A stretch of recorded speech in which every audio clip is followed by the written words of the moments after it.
to the podcast. This is what it is. This is the fifth episode in English. So today we're gonna have a guest from my work. His name is Yiwei Jin. So okay, Yiwei, please introduce yourself to our audience. Hello, audience of This Is What It Is podcast. This is Yiwei. So what do you want me to talk about myself? Because introduction is always about the audience, right? Like, what did you study, and then like your interest or something. Okay, yeah. So I'm a coworker of Sinus. We went into the place around the same time, right? Yeah. So that's what I'm doing. I guess I don't know. I like walking. I like writing, singing, that kind of stuff. But I guess today we're sort of going to talk about my experience in Canada. If that's yeah. So in with that regard, I guess I could say I'm a not so recent immigrant to Canada. Originally, I'm from China. So that's interesting, and used to actually, if you want to understand that process, I used to have a different name. Uh, until 2018, my name was Ryan, and everyone knew me as Ryan Jin. Oh, but like, what was the reason that you go back to your original name? Well, that was in 2018. So a bit of background on that. So I graduated university in 2016. Well, okay, backtrack. I came to Canada when I was 16, so that was in 2010. And at that time, I think, yeah, right before that was when I chose the name Ryan. I just picked the name out of the dictionary. And then in 2016, I graduated university. I went to Korea to teach English. And then when I went back 2018, that I thought to myself, um, coming back to Korea, to Toronto, basically, because that's where I went to graduate school. Um, I was in a new environment, right? Like nobody who knew me as Ryan was there. That was sort of like the perfect opportunity to like start a new sort of, I don't know, sort of like introduce me as a new person. Um, but the thing is that back in Korea, I started thinking because I saw more and more people with just like because um, the question is why do you have to choose an English name for yourself, right? Even though you're in an English speaking country. But you're Canadian, right? Well, yes, but Canadians can have different names too, right? So that's the thing. I only realized or I started to think that it's okay to use my like Chinese name, and people will still be able to pronounce it, and like it's gonna be fine. Like I don't really need an English name. Um, so like after recognizing that, I just thought maybe I should just go back to my Chinese name. But so Ryan was kind of just redundant. So if you went to, I recently it was my birthday. I think it was the Thursday. But of course, Sign I wouldn't know about that. Yeah, it's like my first time hearing your name story related to your name. That's interesting. Okay, so let's dig more. Okay, so you came to Canada first time when you were in like 20 years old? No, not 20. Like 16, yeah. So how did you find when you first came to Canada as a teenager? I think. Well, I mean, of course, Canada is a vast country, right? So how you feel is going to depend on what city you landed in. My first city in Canada was a city called Fredericton. Do you know anything about Fredericton? No, I've never heard of. Right. Can you take a guess on where it is? East, west, center? Hmm? It must be in Ontario. It's not in Ontario. No, different province. Oh, really? Well, what is it? It's in New Brunswick. Do you know? Have you heard of New Brunswick? You have, right? Yeah. So it's the capital, the provincial capital of New Brunswick. Fredericton is. I think it's a city of about 60,000 people. So that's relative to the city I came from. which is Guangzhou in China. It's got 20 million people. So so that's a pretty big difference, right? Coming from a city of 20 million people to a city of 60,000. So um, I can tell you my first impression of Fredericton, and that was sort of my first impression of Canada, was that everywhere seemed like a park, if you know what I mean. Like you just went outside, and then it's like, even if you're just walking down the neighborhood, you know how sort of like suburban Canada looks like, with the trees and the single houses, the bungalows, and the sidewalks, people walking down the streets, that kind of stuff. One interesting about Fredericton is that I think there is a saying in Canada that the more east you go, the more friendlier people become. So basically, if you hit New Brunswick and Nova Scotia, that's about as friendly as you can get. Of course, that depends on whether it's a big city or small city. But for Fredericton, which is a city of like 60,000, that was like, coming from China. That was pretty shocking to me that people would just say hi to you on the streets, even if you don't know them. If you just like see people like they just like smile at you and then say hi. Yeah, yeah. If you're just walking down the street and then there's like another person who's like taking a stroll in the street, they're just gonna say hi to you. Like sometimes even small talk, like the weather looks good or something like that. I don't know how people small talk. Okay, so there must be a lot of people like who wants to immigrate to Canada. So the first barrier for the people who are coming to Canada must be the language.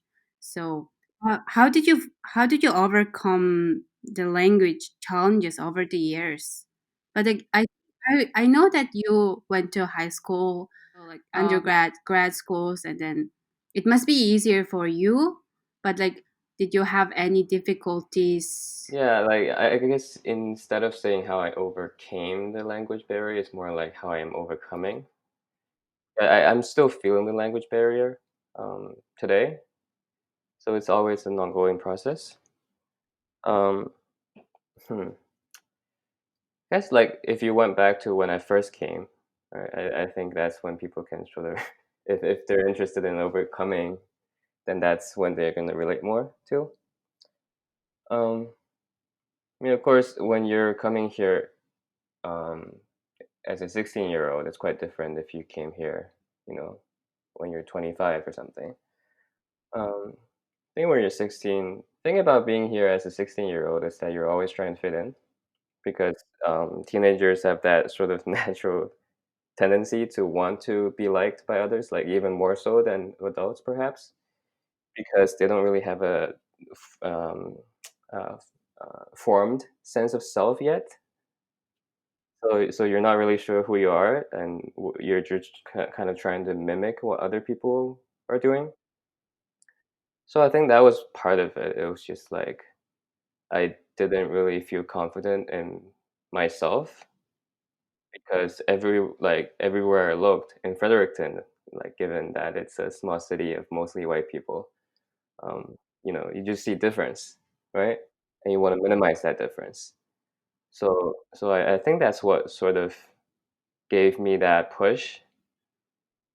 So for example, if you came to a bigger city like Toronto or Vancouver, it might be easier to find your own people, right? You're not gonna be sitting in a high school of like 3,000 people, and you're gonna sit at a Chinese table of like 20 people, right? It's it's gonna be quite different. Which is, by the way, that's what I did. We had a Chinese table at the cafeteria in the high school. Um, but that's part of it. I think having the environment was part of it, because of course language learning is about being in the environment. You would know about that. You went to Korea, right? Yeah. Um, yeah. So kind of, I guess if people went to a new place with a new language, they would sort of just understand that if it is the case that everywhere you look you just see English, then I think that helps. But of course it takes a lot of I mean, when I first arrived in Canada, I was okay with listening, but when it comes to speaking, I had to rehearse everything beforehand in my brain before I actually say them. So if I were to went to, for example, if I went inside a convenience store and I know that I'm gonna speak to the cashier, I'm just gonna like sort of practice that in my brain before I actually go about saying that kind of stuff to them. So, um, but that eventually that went away. So it means like in the earlier years, like you had to translate in your head before you speak. Would you say that's still happening like now? Because like for me, like when I speak, I have to like translate in my head before. Like I form sentences in my head in Mongolian first, and then I translate it to in English before I. So that's my process. I think for me the translation process wasn't always obvious. I can't tell you that I was translating, when I first arrived in Canada and I was, speaking English. I think it was more so putting sentences together. Um, I, I don't think I was ever like unless there are certain things or like certain words that I'm not familiar with. So, for example, if I'm trying to say something and there's a Chinese saying for it, but then I don't know the English saying, I might attempt to translate that. But otherwise, I think I was just putting English things together. But like so there's a difference between the process of translating something in a different language to English and putting something together in English by itself and having difficulty, like struggling with it. Right? I think I was more of the second type. And eventually, I think one day, um, I had a dream in English, and I woke up and I was like, that was amazing. I think that's when I knew that eventually that sort of the translation phase kind of went away because I was able to sort of like subconsciously think in that language, right?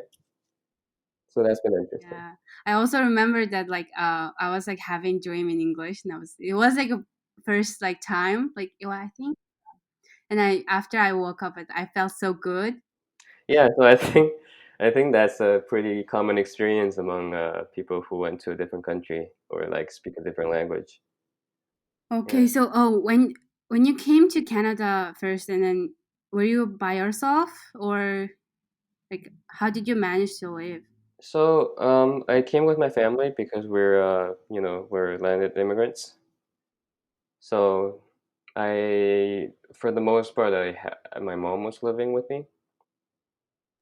Um, but yeah, there's nothing interesting there. It's kind of just like, I mean, seeing another adult struggling as you are is, I guess that's different, right? If you're just by yourself, it's even lonelier.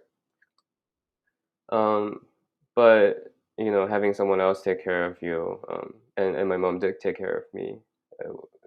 Obviously, I think that helped. That's good for you. So yeah, I'm jealous of you because like I came to Canada by myself, and then yeah, struggling through during the pandemic by myself. Yeah, I guess that also depends on how your relationship is with your family, right? Some people, you know, I think I know some people who wouldn't prefer to have their family with them during this pandemic.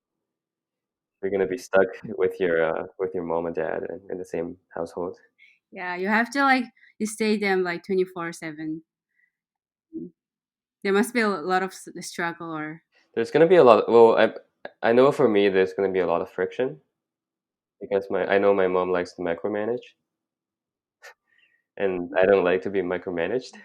you you did your undergrad in political science. You also did your grad school in political science, and, and I know that you're going to start in law school this September. So what makes you to study in different fields? Because like you already studied enough for me, like from perspective. Right? Aren't you still studying though? Yes, I'm still working slash studying. I think there's two kinds of when you say studying, I think you have two meanings, right? You have either you're studying is the behavior of studying or the act of studying, which means that you're learning something, and I think we just learn something every day. So that's always going on. But the other aspect of studying in school is that you're paying tuition and you're living in an environment surrounded by other, similarly placed students who are also learning and studying and paying tuition. And you're not working, therefore you're not making money, right? So you're like financially kind of struggling and you're coming down with student debt. That's another aspect of studying, and I think you're referring to the second one, right? Yeah. So what did you decide? The second. I mean, you can always look at it as investment when it comes to the financial aspect of it. It also depends on what you want to do with your life. The reason I decided to apply to law school initially was because my girlfriend told me to. So there's your answer. But I mean, eventually, I think she was able to persuade me that originally I was also thinking of more school. I was thinking of doing a PhD in political science, but that she turned me away from it, which I'm thankful for. Okay. So I heard that law school is like very expensive. It is. Um, I think part of the reason is that they have to hire people who otherwise would be working in private sector or in government with similarly, pay grades.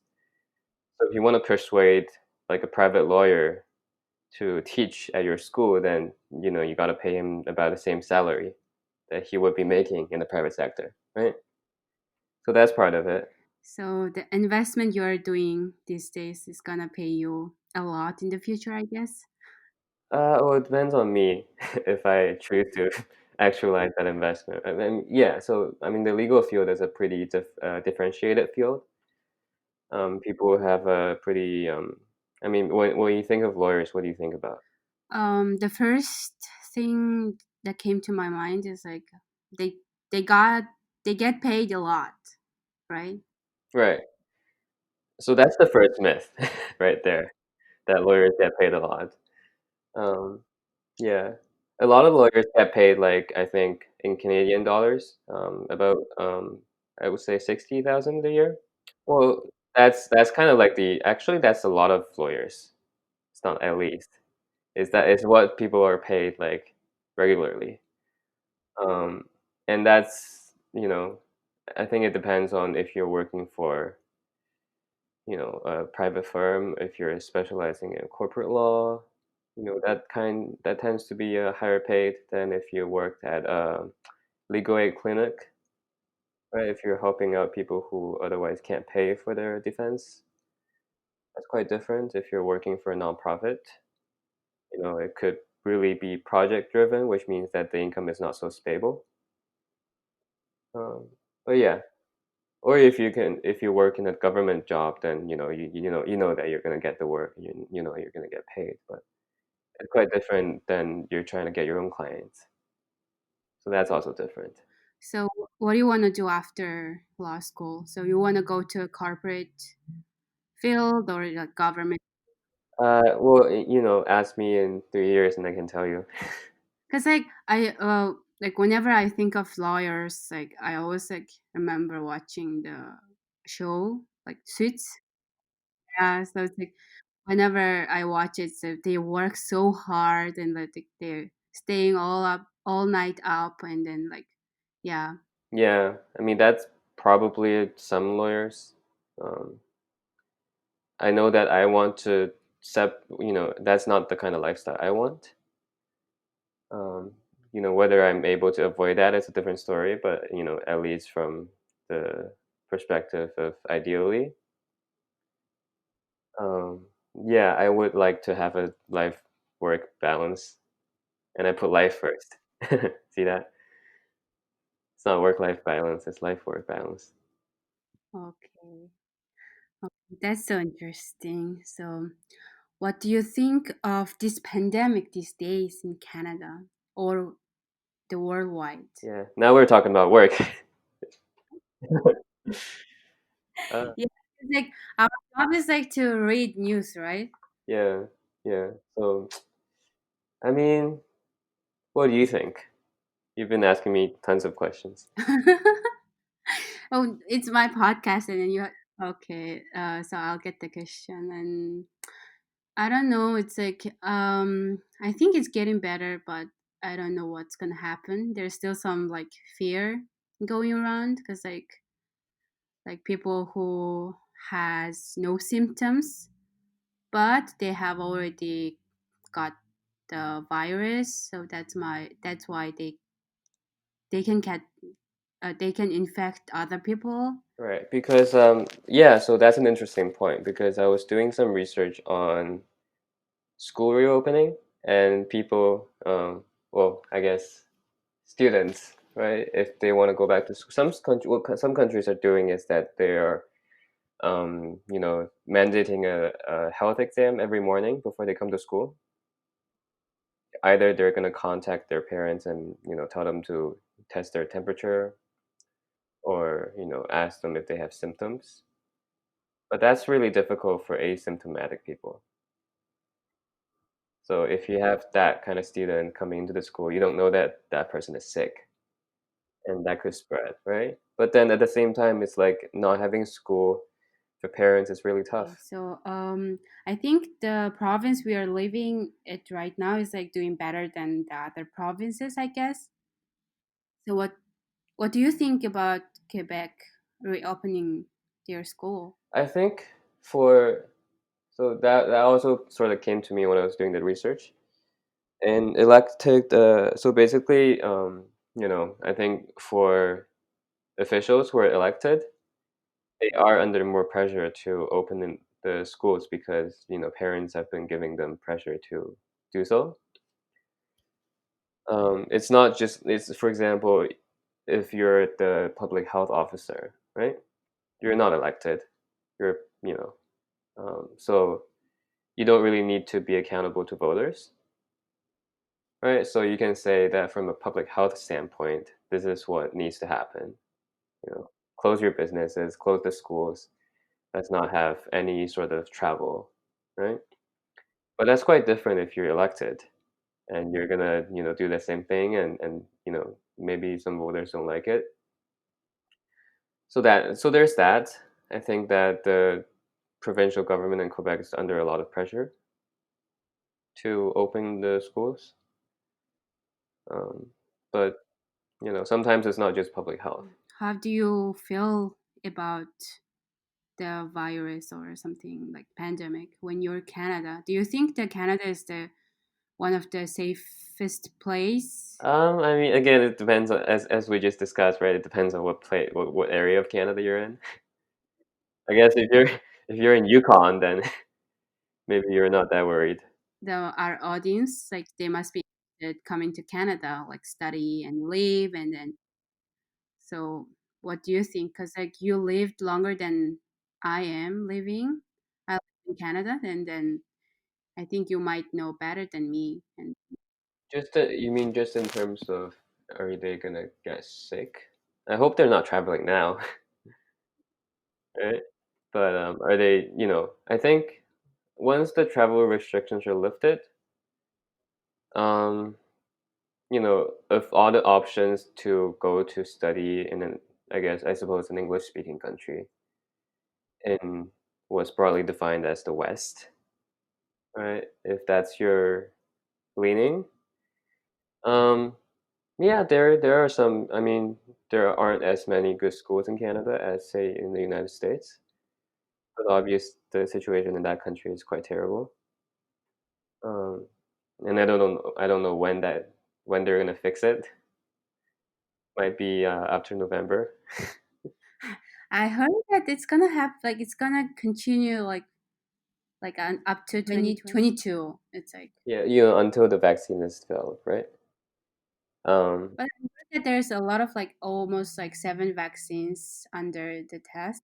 the testing process is gonna take a long time though. But in terms of Canada, I think, I mean, if you compare the confirmed case numbers with Australia and New Zealand, then obviously those two countries are doing much better. They're island countries, right? Like huge island countries, and that's why is I think it's easier. Also, like they had like, very strict lockdown at last month, I guess. Yeah. Well, I mean, the key is that they acted earlier than Canada. That I think so. Australia was pretty early in closing down the borders and quarantining people. Um, anyway, so I mean, with anything in life, it's like there's always risk involved and in doing something. It just depends on if you want to take that risk and what the reward is. So if there's a school you want to go to in Canada that doesn't exist in New Zealand or Australia, then you might be willing to take that risk and say, okay, well, Canada's risk is manageable, right? It's got a reasonably competent government. And hopefully, after this pandemic, the government's developed some sort of a standard operating procedure, right? Some sort of contingency plan to handle any further outbreaks. So maybe, yeah. So you know, if you want to go to a certain school, then yeah, I would say it's reasonably safe. Also, one thing to mention is like Canadian tuition fee is like way much cheaper than the US, right? So that's why also like people can get very good education, like compared to what they are paying. So maybe I think that's in Canada, I guess. Yeah, so it really depends on what they want to get. If you must go to Harvard, you know, you take that, right? That's true. Okay, so I think our time is up now. So thank you for receiving my invitation. And so I hope to see you again in my podcast and then have a great weekend Well, thank you for having me on. and see you on Monday, I guess, if it doesn't rain. Yeah, see you on Monday. If my phone is correct. By the way, is your phone agreeing with my phone yet? So it's not gonna rain on Monday. My phone predicted the future better than your phone. Okay, I acknowledge that. Okay, so thank you so much and then have a great long weekend. Yeah, you too. Enjoy the rest of the day. Thanks. Bye.